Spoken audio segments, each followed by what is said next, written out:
Halo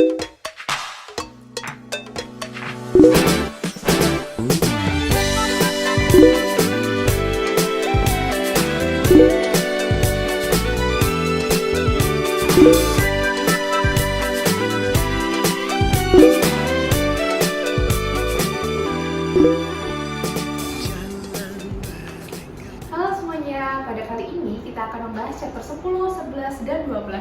Nah, dalam chapter 10 ada 5 topik yang akan kita bahas. Yang pertama adalah membentuk tim yang efektif. Untuk membentuk tim yang efektif, kita perlu berfokus pada dasar-dasar tim yang terdiri dari complementary skill, accountability, dan komitmen.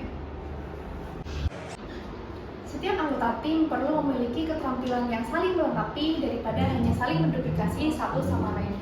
Dan mereka juga perlu menerima atau mengakui akuntabilitas timbal balik atas hasil kerjanya. Nah, ukuran sebuah tim tersebut sangat mempengaruhi akuntabilitas. Mengapa? Karena ukuran tim yang terlalu besar hanya akan membuat pekerjaan menjadi begitu tersebar dan membuat akuntabilitas menjadi hilang. Salah satu tujuan utama seorang pemimpin tim adalah menentukan orang-orang yang tepat. Sebagai pemimpin tim, kita akan mengkomunikasikan kepada anggota secara individual maupun secara kolektif. Penyebab utama konflik dalam sebuah tim adalah tujuan yang didefinisikan dengan buruk dan kurangnya kejelasan tentang pendekatan pekerjaan dan pemecahan masalah. Ken, kamu tahu nggak sih apa job desk kita di project ini? Hah? Aku nggak tahu apa. Iya, aku juga nggak tahu ya, kita nggak dikasih tahu dengan benar ya. Iya, aku nggak dikasih tahu. Untuk menghindari hal-hal yang tidak diinginkan seperti adegan tadi, seorang pemimpin bisa membuat kontrak tim terlebih dahulu. Nah, kontrak tim tersebut bisa terdiri dari tujuan organisasi, peran anggota tim, aturan-aturan dasar, dan protokol komunikasi. Meskipun suatu rencana harus sering diperbarui saat proyek berlangsung, namun membuat satu rencana di awal proyek itu diperlukan. Mengapa? Agar semua orang dalam tim tersebut mampu mengidentifikasi, mampu mengetahui secara persis apa yang harus mereka kerjakan, oleh siapa, dan kapan. Sehingga mereka memiliki sebuah arah atau tujuan sebelum mereka melakukan pekerjaan. Rencana tindakan atau action and work plans memungkinkan para anggota tim untuk melihat gambaran besar proyek yang akan mereka kerjakan, sehingga lebih mudah pula bagi mereka untuk mengelola tanggung jawab dan hasil kerjanya.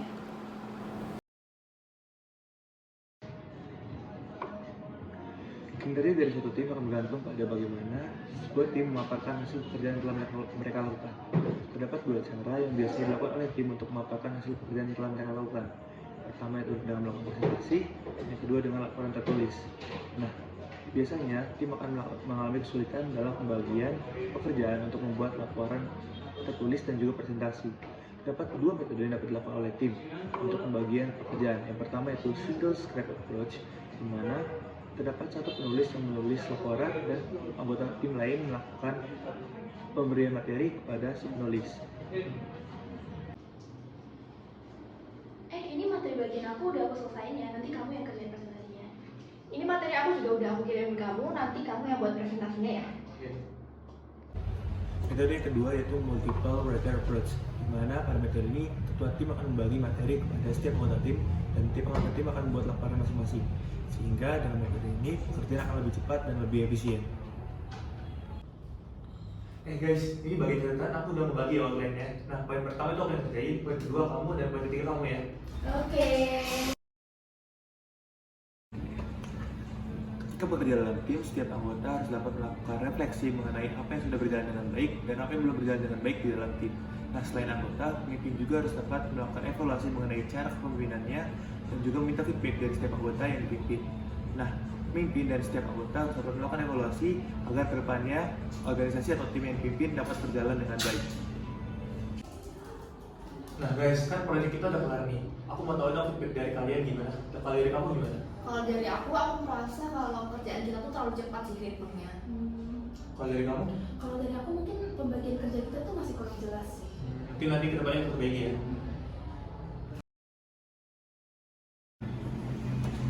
Mampu bekerja dengan lancar dan mencari kesuksesan merupakan tujuan dari setiap tim. Nah, untuk bekerja dengan lancar, dapat 5 hal yang harus didiskusikan di dalam tim. Yang pertama yaitu terkait dengan pengalaman dari anggota tim. Yang kedua terkait dengan posisi dan tanggung jawab. Yang ketiga terkait dengan harapan dari masing-masing anggota tim. Yang keempat terkait dengan kepribadian. Dan yang terakhir terkait dengan perbedaan dari setiap anggota tim.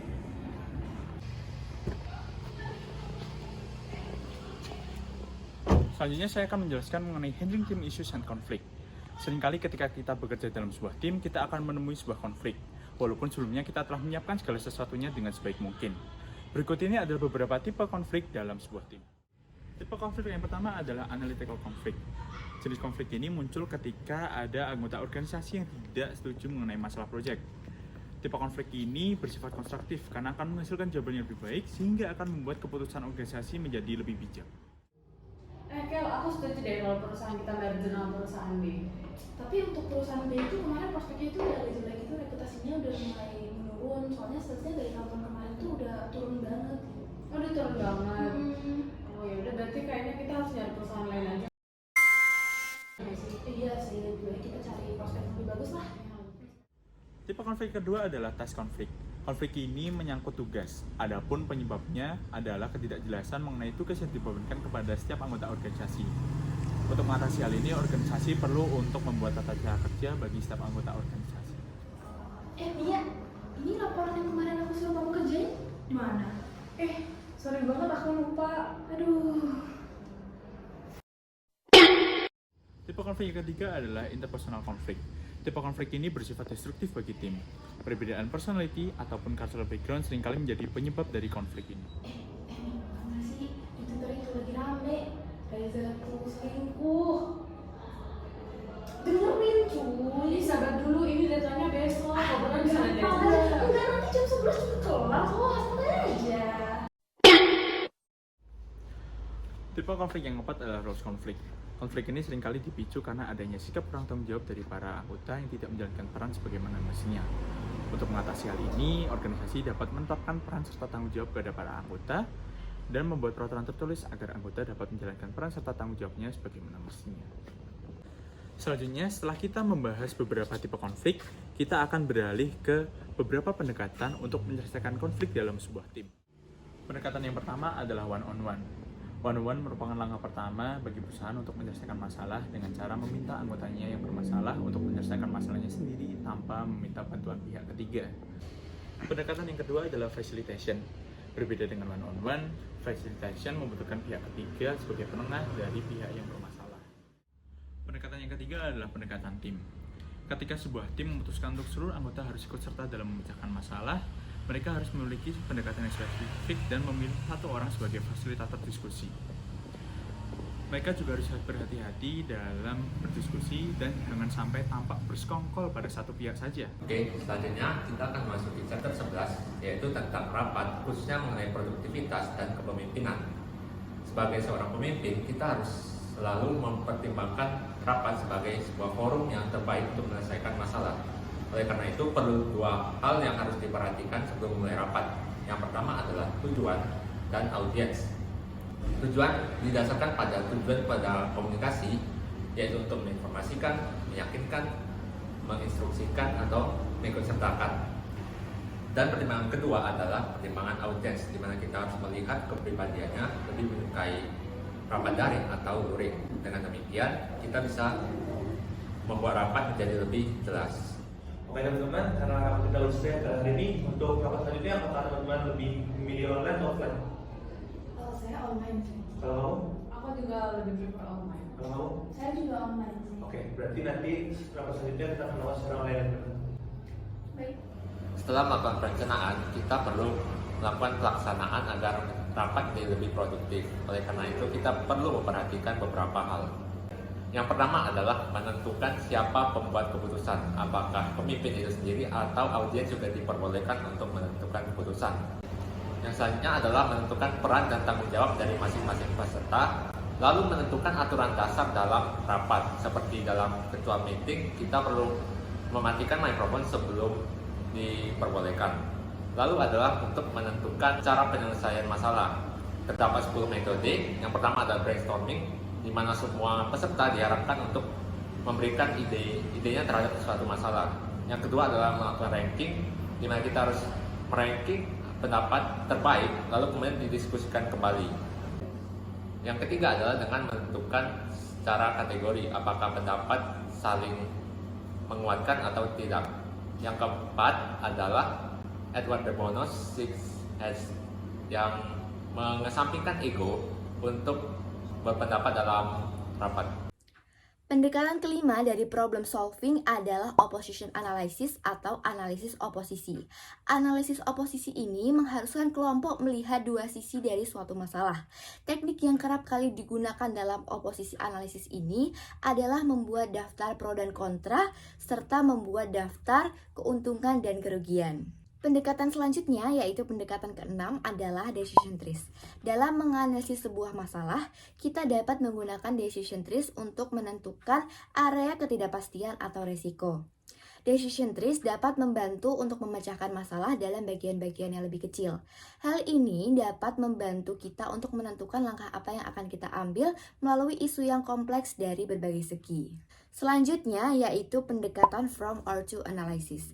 Analisis ini berguna untuk mengkomunikasikan perubahan spesifik dalam suatu aktivitas dan bekerja lebih maksimal jika digunakan bersama kerangka kerja yang dirancang untuk diagnostik organisasi. Pendekatan ke-8 adalah force field analysis. Analisis ini digunakan untuk mengeksplorasi masalah dan menentukan pendekatan untuk memfasilitasi perubahan yang ada dalam suatu organisasi. Pendekatan ke-9 yaitu matriks. Pendekatan ini memungkinkan kelompok untuk mengevaluasi masalah dan kesulitan apa yang dihadapi saat ingin membuat perubahan. Matriks dapat membantu kelompok untuk menentukan suatu pendekatan. Pendekatan yang terakhir yaitu pendekatan ke-10 adalah frameworks. Pendekatan ini berfungsi sebagai ringkasan untuk diskusi dan dapat menyederhanakan ide-ide yang kompleks. Selain itu, frameworks juga dapat memungkinkan kita untuk melihat elemen dari suatu permasalahan yang kompleks dari segi visual. Subbab selanjutnya dalam chapter 11 kita akan membahas mengenai pengelolaan masalah dan konflik dalam rapat. Poin pertama yang akan menjadi bahasan kita pada subbab kali ini adalah mengenai bagaimana cara mengatasi permasalahan dalam suatu rapat. Perencanaan yang baik dan fasilitasi yang terarah memang akan meminimalisir terjadinya permasalahan dalam rapat. Tapi tidak bisa kita kesampingkan bahwa permasalahan tersebut tetap saja bisa terjadi. Umumnya permasalahan ini datang dari kepribadian pemimpin rapat maupun audiens pada rapat itu sendiri. Dua masalah umum yang dapat mengganggu kreativitas rapat adalah pemikiran yang negatif dan resisten terhadap ide ataupun gagasan. Cara terbaik untuk menghentikan pemikiran negatif adalah membuat peraturan, yaitu memberikan konsekuensi bagi yang melanggarnya. Sementara untuk resisten terhadap ide ataupun gagasan dapat diatasi dengan berbagai teknik seperti memeriksa, menjelaskan, meluruskan, dan menguji. Poin selanjutnya yang ada di subbab kali ini adalah bagaimana caranya mengelola konflik dalam rapat. Jika permasalahan biasa dalam rapat berubah menjadi konflik, kita bisa mengatasi hal ini dengan beberapa cara, seperti berkolaborasi, berkompromi, bersaing, menghindar, dan juga mengakomodasi. Oke, saya memutuskan untuk proyek selanjutnya kayaknya akan menjadi ketua proyek kita. Boleh gitu dong Pak, track record saya kan lebih bagus. Kamu juga gak boleh gitu dong, track record aku lebih bagus dari punya kamu. Siapa yang bilang? Poin terakhir yang menjadi bahasan kita dalam subbab kali ini adalah perbedaan budaya dan juga kepribadian. Perbedaan budaya dan juga kepribadian kerap kali terjadi, seperti contohnya perbedaan bahasa dan juga kepribadian introvert dan juga ekstrovert. Hal ini dapat kita atasi dengan memahami perbedaan itu sendiri. Sebagai pemimpin rapat, kita harus bisa menempatkan orang dalam porsinya masing-masing sesuai dengan keahliannya dan memandang perbedaan tersebut sebagai suatu kelebihan masing-masing. Subbab terakhir dari chapter 11 ini adalah memastikan bahwa rapat menghasilkan suatu tindakan. Perencanaan rapat yang baik dapat membantu memastikan rapat akan menghasilkan output yang berguna. Hal ini dapat dibantu dengan 4 langkah. Langkah pertama yaitu menetapkan tugas tertentu kepada orang tertentu. Langkah kedua adalah meninjau semua tindakan dan tanggung jawab setelah rapat usai. Langkah ketiga adalah memberi ringkasan rapat ataupun notulensi serta penugasan yang ada di dalamnya. Langkah keempat atau langkah yang terakhir adalah memfollow up semua tugas yang diberikan dengan waktu yang wajar. Oke, baik. Sebelum kita mulai rapat kali ini, saya akan menentukan bahwa Kelly yang menjadi notulensi kita pada rapat kali ini dan Kelly menjadi fasilitator kita pada rapat kali ini. Evolusi pendekatan organisasi dimulai pada tahun 1911 dari Frederick Vail's Principle of Scientific Management. Pendekatan ini menjelaskan tentang efisiensi kerja dan juga supervisi karyawan secara intim, di mana organisasi ini dianggap sebagai sebuah mesin yang ada roda-roda penggeraknya, dan roda penggeraknya ini merupakan pekerja yang berada di dalam organisasi tersebut. Selanjutnya, Henry Vail juga memberikan kontribusi dalam pendekatan organisasi seperti yang dapat dilihat pada figur di sebelah ini. Henry Vail memberikan kontribusi berupa pembentukan hierarki organisasi, di mana di paling tinggi ada figur otoritas tunggal dan di paling bawah ada pekerja-pekerja frontliner. Seperti yang dapat dilihat melalui tabel di sebelah saya ini, terjadi alur komunikasi dari atas ke bawah, yaitu top-down communication, dan untuk tingkatan yang sama pula terjadi jalur komunikasi yang kita sebut sebagai Vail's Bridge. Selain itu, Vail juga mengkategorikan 6 aktivitas utama yang perlu dilakukan oleh setiap organisasi, yaitu TAKKMK: Technical, Akuntansi, Komersial, Keuangan, Manajerial, dan juga Keamanan. Untuk melaksanakan aktivitas-aktivitas tersebut, tentunya manajer perlu melakukan 5 aksi fundamental, yaitu perencanaan, organisasi, komando, kontrol, dan juga koordinasi. Selanjutnya ada Weber dan Bureaucratic Approach. Di dalam pendekatan ini, kontrol dianggap sebagai pusat dan juga sumber dari pemerintahan dan juga kekuatan dalam organisasi. Kekuatan otoritas ini dibagi menjadi 3 bagian, yaitu yang pertama Charismatic Authority, yang kedua Traditional Authority, dan yang ketiga Rational Legal. Guys, untuk project ini kira-kira menurut kalian yang cocok buat jadi ketua siapa ya? Menurut aku kayaknya aja gimana? Soalnya terakhir kita bekerja bareng tuh menurut aku kayaknya bisa mengayomi dan disiplin gitu loh. Iya, menurut aku juga. Aku terakhir kali kerja sama kamu itu kamu profesional banget. Oh, benar-benar. Ini saya sudah mau pensiun, jadi saya ingin kamu sebagai anggota keluarga yang saya percayai, saya akan menyerahkan perusahaan ini padamu. Jadi tolong jaga baik-baik dokumen ini ya. Terima kasih, Bu. Oke, karena sebentar lagi saya akan pensiun, maka kali ini saya akan memilih siapa yang akan menjadi pengganti saya. Di sini saya memilih Kenny sebagai penerus saya, dan apakah kalian berdua setuju? Setuju. Karena kalian berdua setuju, maka Kenny secara resmi akan menjadi pengganti saya. Setelah pendekatan klasik, dilakukan lagi beberapa eksperimen untuk mematahkan stigma dogmatis tentang organisasi yang hanya berbentuk seperti sebuah mesin. Dilakukanlah identifikasi efektivitas kerja serta motivasi karyawan menggunakan teori X dan juga teori Y, di mana teori X ini menyatakan bahwa karyawan lebih memilih untuk dikomando dan juga hanya menghargai imbalan yang berupa finansial. Sementara untuk teori Y itu lebih memperhatikan karakteristik kemanusiaan dari setiap karyawan sehingga lebih menghargai variansi seperti desentralisasi dan juga delegasi, penilaian kerja, serta manajemen kualitatif. Salah satu penyebab konflik dalam dunia profesional adalah gaya manajemen pemimpin yang tidak sesuai dengan bawahannya. Gaya manajemen pemimpin yang terlalu mengekang atau mengikuti semua progres secara detail yang dimiliki oleh bawahannya akan membuat bawahan merasa terkekang dan tidak memiliki ruang untuk belajar atau berinovasi. Presentasi untuk klien ABC besok ada selesainya. Oke. Mau ada indikasikan sekarang. Siap. Ini jam kayak gini. Jadi gimana? Font ganti jam kayak gini. Oh, oke, siap. Animasinya jam kayak gini. Iya, bentar ya. Saya lagi buat. Ini Di lain sisi, gaya manajemen yang acuh terhadap progres yang dimiliki oleh bawahan akan membuat bawahan merasa tidak diperhatikan atau merasa kurang diakui. ini laporan kinerja kita di bulan ini. Kalau kamu bikin ya, deadline besok. Ini ngapain? Masih kita sih nggak tahu. Hubungan antara bawahan dan atasan dipengaruhi oleh 5 faktor penting. Yang pertama adalah power atau kekuatan. Di chapter 2 kita udah belajar bahwa sumber kekuatan itu ada beberapa. Ada legitimate, ada coercive, ada expertise, dan ada referent. Pemimpin harus mampu mengelola sumber kekuatan tersebut agar menjadi output dalam bentuk perbuatan ataupun tindakan yang sesuai dengan bawahan mereka.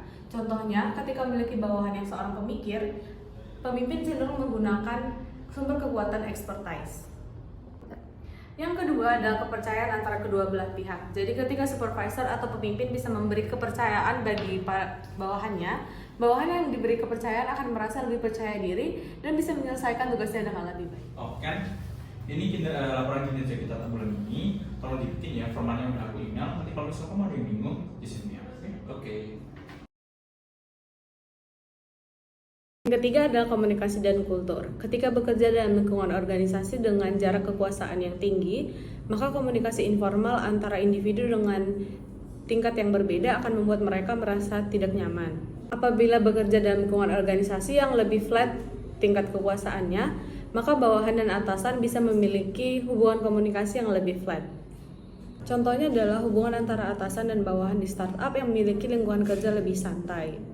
Pada intinya, komunikasi yang efektif dan efisien antara bawahan dan atasan akan menghasilkan hubungan yang lebih efektif dan baik pula antara bawahan dan atasan. Yang keempat adalah value and ethics. Para pemimpin pasti ingin menciptakan kultur integritas dan perilaku etis di seluruh organisasi mereka.